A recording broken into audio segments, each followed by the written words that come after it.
भगवान रमण महर्षि के सामने एक दिन एक भक्त ने अपना संशय रखते हुए कहा, भगवान, शुद्ध मैं की जागृति निर्विकल्पता ही है अथवा इससे पूर्व की अवस्था है।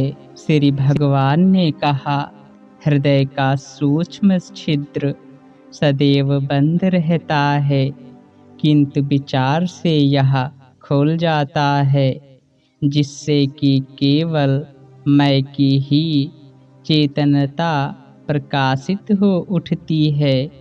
यह अवस्था समाधि के ही समान है। महर्षि, मूर्छा तथा सुषुप्ति में क्या अंतर है?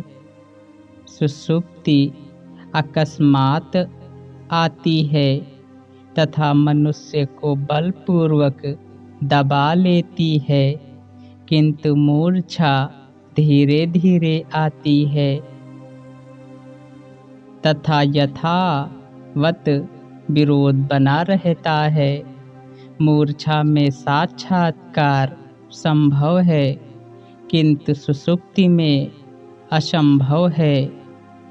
भगवान, मृत्यु से पूर्व क्या कोई स्थिति होती है जब मनुष्य अंतिम अवस्था में सांस लेने के लिए संघर्ष करता है, तो इसका आशय यह है कि उस व्यक्ति को अपनी देह का कोई भान नहीं है, अन्य देह ग्रहण की जा रही है तथा मनुष्य इधर से उधर झूलता रहता है।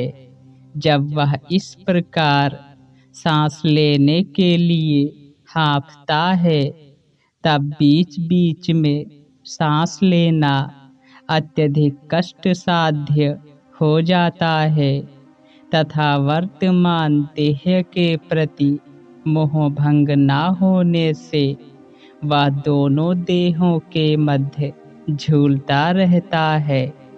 यह मैंने अपनी माँ तथा पलानी स्वामी के देहांत के समय अनुभव किया था।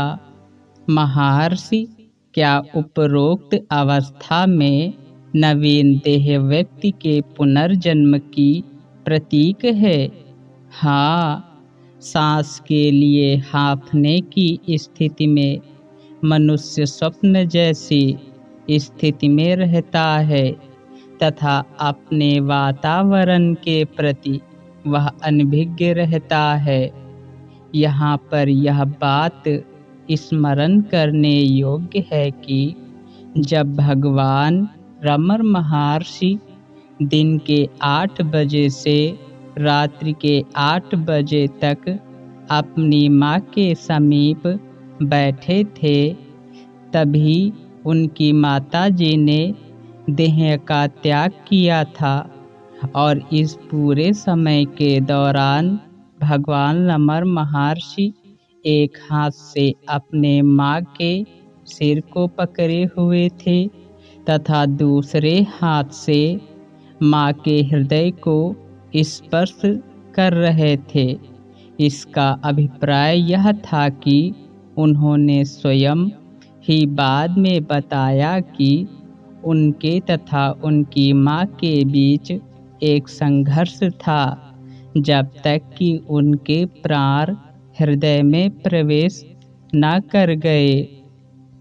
जीवात्मा सूक्ष्म अनुभवों के क्रमों से होकर जाता है तथा श्री भगवान का स्पर्श विद्युत शक्ति का प्रवाह उत्पन्न करता है, जो जीवात्मा को पुनः हृदय में प्रवेश करा देता है। तथापि कुछ संस्कार बने ही रहते हैं एवं महर्षि के स्पर्श से उदित आध्यात्मिक बल तथा सहज संस्कारों में संघर्ष होता है।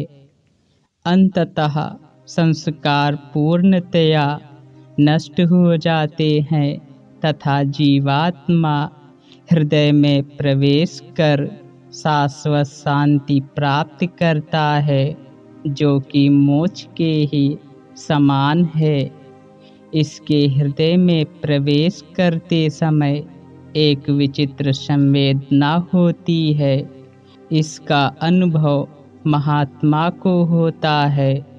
यह घंटी के नाद जैसा है।